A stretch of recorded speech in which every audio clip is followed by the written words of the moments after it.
앞선 뉴스에서 전해드리듯이 민관합동창조경제추진단이 오늘 출범했습니다.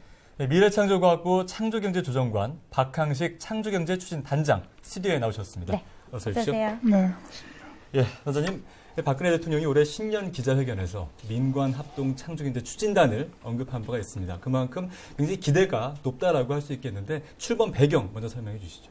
네, 우리나라가 과거에 모방형 경제에서는 추격형 성장이 굉장히 유효했지만 지금은 이제 우리가 선진국이 됨에 따라서 이제 창조적인 경제를 선도해야 됩니다. 그래서 네. 모방 갖고는 안 되고요. 창의적이 중요한데 그런 걸 하기 위해서는 정부만의 힘으로는 어렵습니다.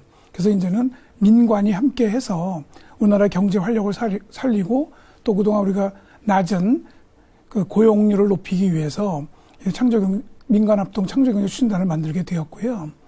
이런 것들은 지난해 8월 그 국민경제자문회의가 이 창조경제추진단이 필요하다는 거를 역사람에 따라서 만들어지게 됐습니다. 네. 네, 조직 명칭이 참 어렵네요.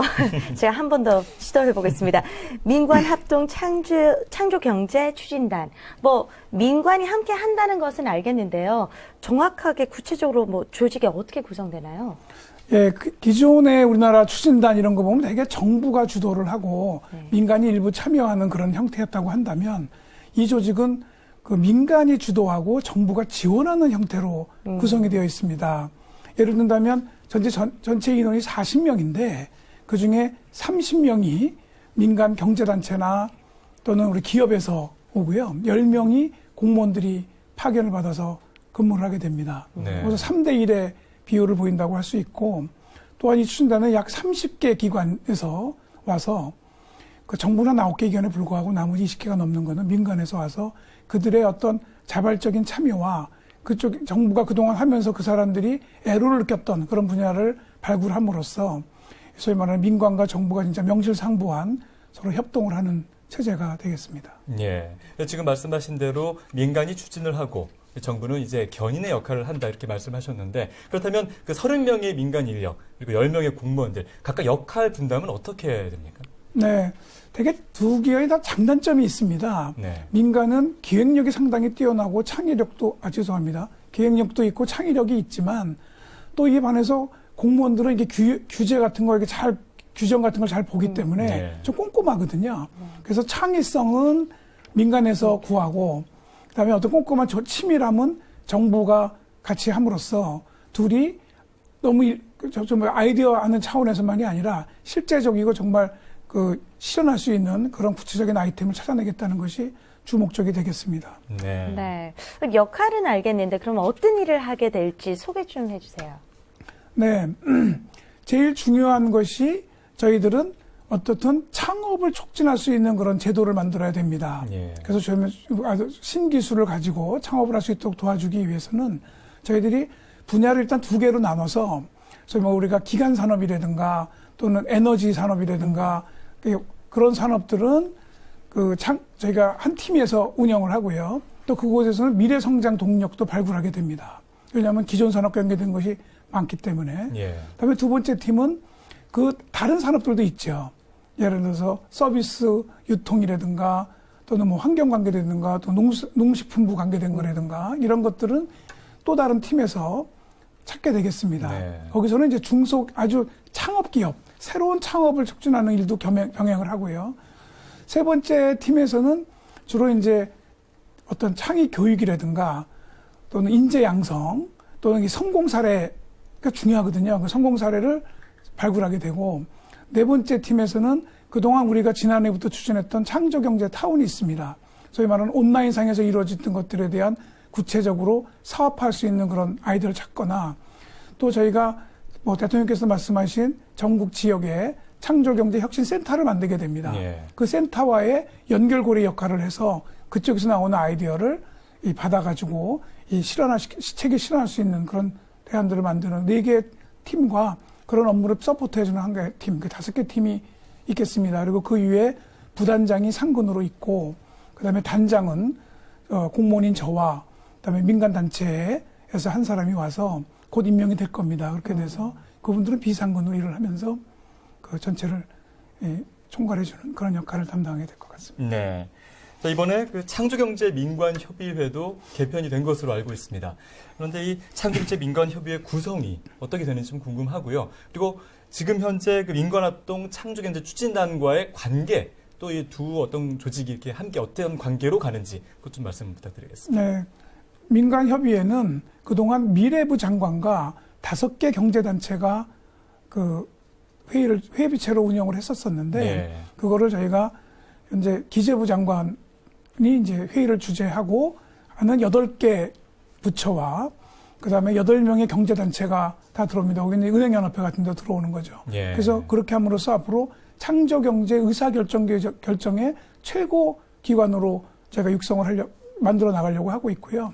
그분들은 이제 앞으로 말씀하신 창조경제 추진단은 그쪽에서 만든 이런 것들을 한번 해보라는 아젠다를 발굴해주면 그거를 창조경제 추진단이 집행 또는 실행할 수 있는 구체적인 전략을 만들거나 네. 또 거꾸로 추진단도 일을 하다 보면 아까 창조경제혁신센터 지방에서 들어오는 의견이나 또는 하여튼 스스로 만드는 발굴 과제도 있습니다. 그거를 위에다 토스해서 소위 말하는 쌍방 간의 의사교류가 되게 함으로써 창조경제추진단에 위에 있지만 그쪽이 서로 유기적으로 할 수 있도록 했고, 그래서 저희가 8개 경제단체 또는 아까 8개 부처에서 온 실무자들이 창조경제추진단의 중추적인 역할을 담당하고 있습니다. 네.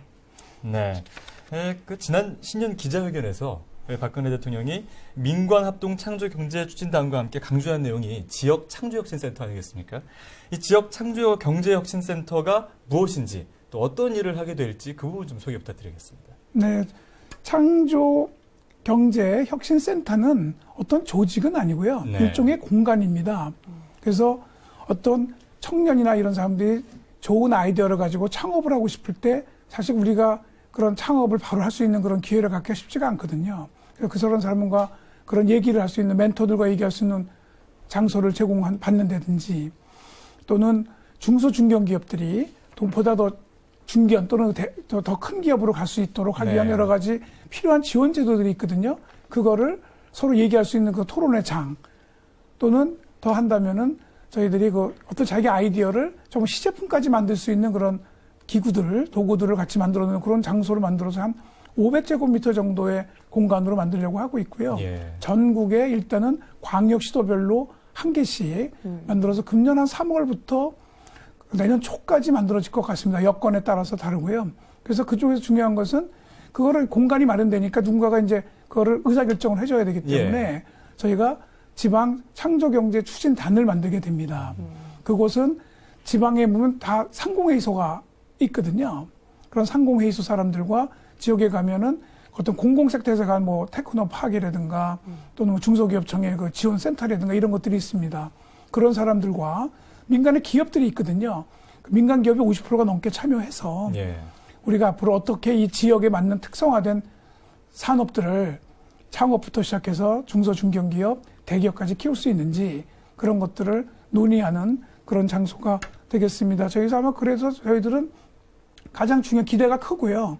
왜냐하면 그동안 많은 아이디어를 얻으려고 노력은 했지만 사실 지방이 어떤 이 지방자치단체나 이런 데에게 자료를 주다 보면은 잘 협조가 안 되는 부분이 있었는데 네. 그쪽에서 지방이 다 해결할 수 없지 않습니까? 그거를 중앙에 있는 창조경제 추진단과 연결을 시킨다면 지방에 애로를 느끼고 있는 그런 사항들을 중앙에 오게 함으로써 지방의 중소중견기업들이 소위 말하는 우리 창조경제 주역인 히든 챔피언이 돼서 정말 지역 경제를 활성화시키는 촉매 역할을 할 것으로 저희는 기대하고 있습니다. 네. 네. 그러니까 지역에서 아이디어가 있으면 이곳으로 바로. 가면 되겠네요. 네, 네. 그렇습니다. 예. 알겠습니다. 단장께서는 미래부 창조경제 조정관을 겸임하고 있는데요.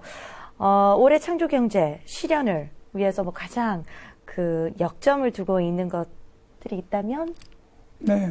일단 저희가 창조경제 조정관은 네. 뭐 여러 가지 부처들이 하는 창조경제를 견인을 하기도 하지만 제가 이제 기대하는 것은 제가 공동단장으로 있는 창조경제 추진단과 창조경제 혁신센터를 만들어서 둘의 유기적인 그 연대성을 갖는 소위 말하는 거버넌스의 문제가 제일 중요한 것 같습니다. 그쪽이 잘 작동될 수 있도록 저희가 지원을 하고요.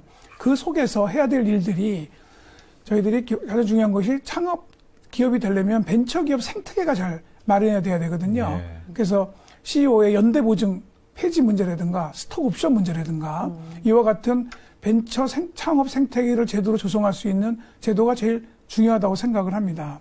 또한 저희들이 국가가 앞으로 민간과 같이 대기업이 되겠죠.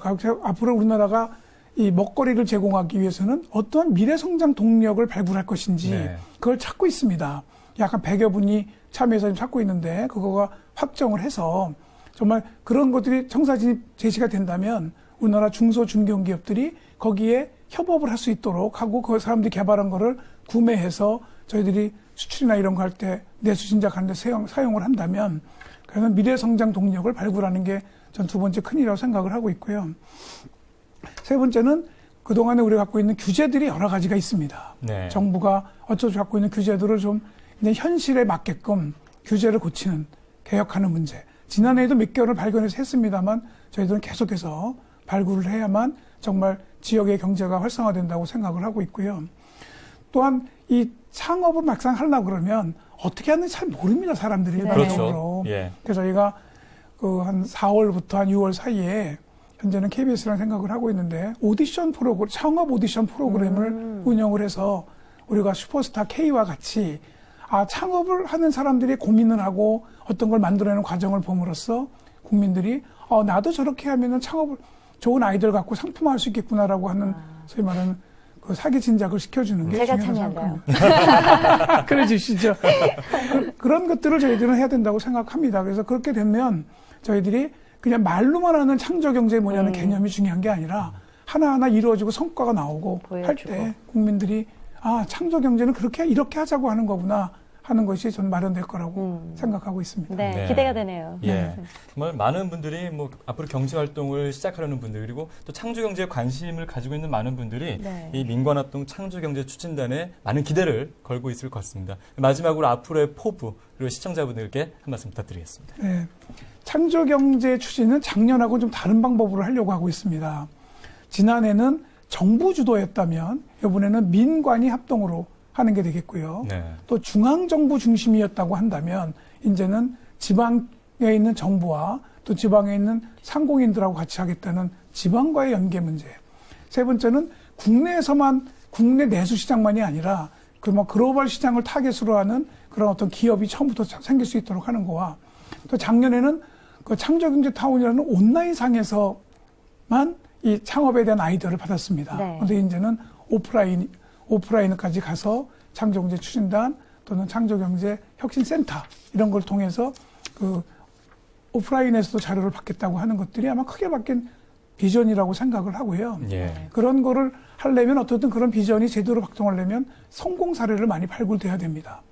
그 성공 사례가 단순한 숫자적인 것이 아니라 그 사람이 감동적인 스토리텔링이 돼야 된다고 생각을 해서 그런 것들을 발굴하고 또 미래부 혼자 하는 것이 아니라 저희가 지자체랑 협의를 해봤더니 그 미래부가 뭐 좀 돈 좀 주고 그렇게 하면 좋지 않느냐 그런 얘기를 하는데 그게 아니라 정말 저희들 그분들이 갖고 있는 애로 요인들을 갖고 오시면 그 미래부를 포함한 중앙정부, 그다음에 이제 경제단체들도 같이 합동해서 그런 문제를 해결해 줄 수 있도록 한다면 저희는 정말 우리가 구호에 그치는 창조경제가 아니라 아마 정말 눈에 보이기 시작하는 창조경제가 금년부터는 작동할 수 있을 것이라고 믿고 열심히 노력하도록 하겠습니다. 네, 사실 지금 말씀하신 것처럼 사례가 발굴되면 많은 분들이 또 거기에 대한 어떤 기대를 가지고 함께 하려는 그런 움직임이 있지 않겠습니까? 맞아요. 사실 생태계 조성이 좀 시간이 걸리긴 하겠지만 꾸준히 진행된다면 좋은 결과가 있을 것으로 기대가 됩니다. 자, 지금까지 민관합동 창조경제추진단의 박항식 단장과 함께 추진단의 출범 배경과 역할 등에 대해 알아봤습니다. 네, 오늘 나와주셔서 감사합니다. 네.